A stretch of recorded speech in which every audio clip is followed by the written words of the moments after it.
I remember what it was like back in the 90s, watching Mystery Science Theater 3000 on Sci-Fi and then eventually on Comedy Central and really loving the concept, right? Was it Santa Claus Fights the Martians or Santa Claus on Mars? I forget what the movie was called. But I just remember watching it and loving it and really enjoying it. In fact, the $3 Theater logo that was made up by a fan is actually is actually one that is very reminiscent of that. And I'm really appreciative of someone, being inspired by my, naming of this to kind of put it in the context of Mystery Science Theater 3000. And of course, it was revived for Netflix a couple of years ago, and it came, and I'm not gonna lie, it kind of went, in my opinion. It came out, there was a big push for it, and then nothing, and then nothing really came. But apparently, we don't have to worry about that anymore because Netflix actually has canceled Mystery Science Theater 3000. And this is kind of a shock, if I'm being honest with you, given the type of content it is, the fact that it's a streaming show for a movie streaming platform that's making fun of really bad movies. The overall production has got to be extremely cheap. And it seems like they could easily get the rights to stream these movies for very, very, very low price. And why not just keep it going? Because it's already got a built-in fan base. And if it's so inexpensive to make, why not just keep doing it? I'm pretty sure the juice is worth the squeeze at around that point in time. I know I could be wrong. Let's just see what it says here. So Netflix has canceled its revival of cult favorite comedy series Mystery Science Theater 3000 after 2 seasons of the new incarnation, which is the 12th season overall. So it's been around for a long, long, long time. And maybe they did just, maybe Netflix thought they just ran out of content. But anyway, host Jonah Ray announced on the news on social media late Tuesday saying, so Netflix decided not to do another season of MST3K. We're off to get down in Lilyhammer while the OA helps us take it one day at a time. We'll be in group therapy with Tuca and Birdie, Jessica Jones, and Lady Dynamite. The sessions will be run by Gypsy with Naomi Watts.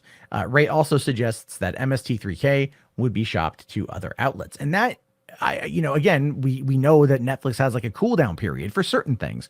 One Day at a Time, which did 3 seasons on Netflix, was canceled, and then it was picked up at Lifetime. Not long after the fact, but yet the Marvel Netflix shows, those are waiting a little bit longer. Those got a couple more years. You bastards. Anyway, so the series, as we all know, follows a man who is held captive and forced to watch cheesy films as part of an experiment by mad scientists.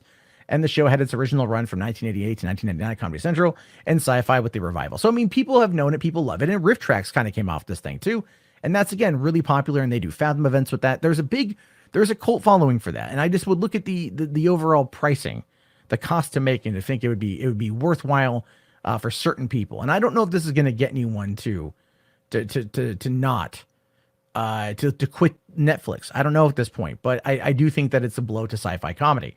But coming over here, looking at just the Rotten Tomatoes for the first season in 2017, we can see that it is sitting at a 100% based off of 28 reviews and a 92% audience score off of 555 reviews. So people really, really, really liked it when it came out a couple of years ago. And then see season 2 here, again, 100% off of 5 critics and no user rating.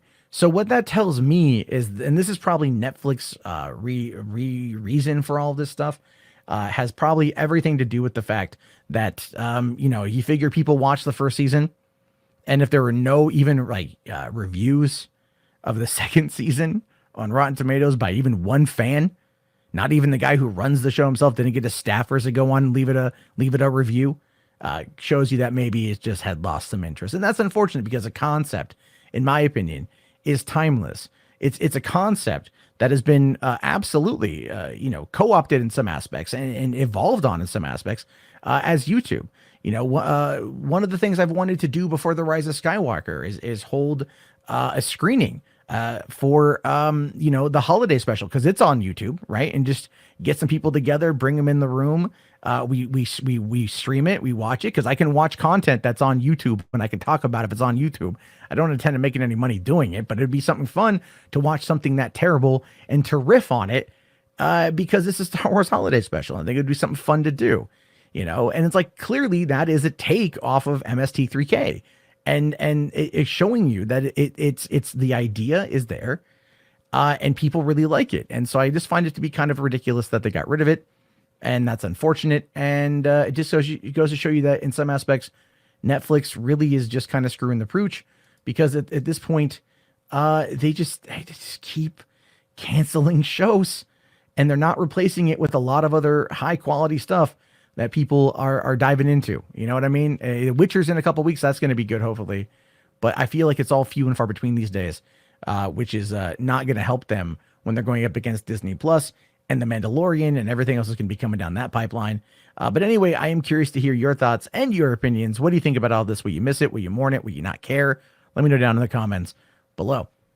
This video is supported by patrons like you. If you'd like to become a patron, please head over to patreon.com/Matt Jarbo.